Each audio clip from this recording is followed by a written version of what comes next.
జయశంకర్ భూపాలపల్లి జిల్లాలోని కాళేశ్వరం పవిత్ర క్షేత్రంలో సరస్వతి అంత్య పుష్కరాలు ప్రారంభమయ్యాయి. పవిత్ర త్రివేణి సంగమం వద్ద తొలి పుష్కర స్నానాన్ని జగద్గురు కంచి కామకోటి పీఠాధిపతి శంకర విజయేంద్ర సరస్వతి స్వామి స్వీకరించారు. అనంతరం నదీమాతకు ప్రత్యేక పూజలు నిర్వహించారు.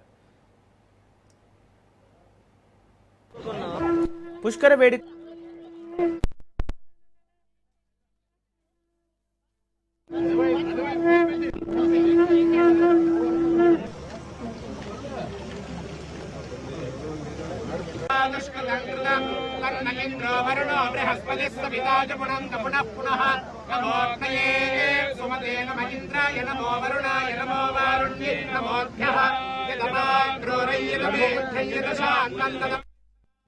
లక్షలాదిగా భక్తులు తరలి రానుండటంతో కాళేశ్వర ప్రాంతమంతా శివనామస్మరణతో మారుమోగుతోంది.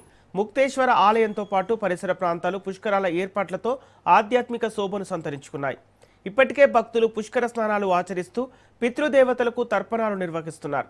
మరోవైపు గవర్నర్ శివప్రతాప్ శుక్ల రాక నేపథ్యంలో అధికారులు విస్తృత ఏర్పాట్లు చేశారు.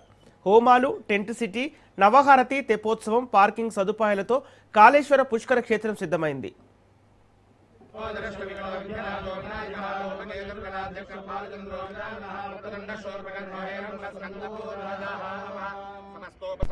సమర్పయామి ప్రార్థనా వక్రతుండ మహాకాయ విలోక జగర్ణకః లంబోదరశ్వ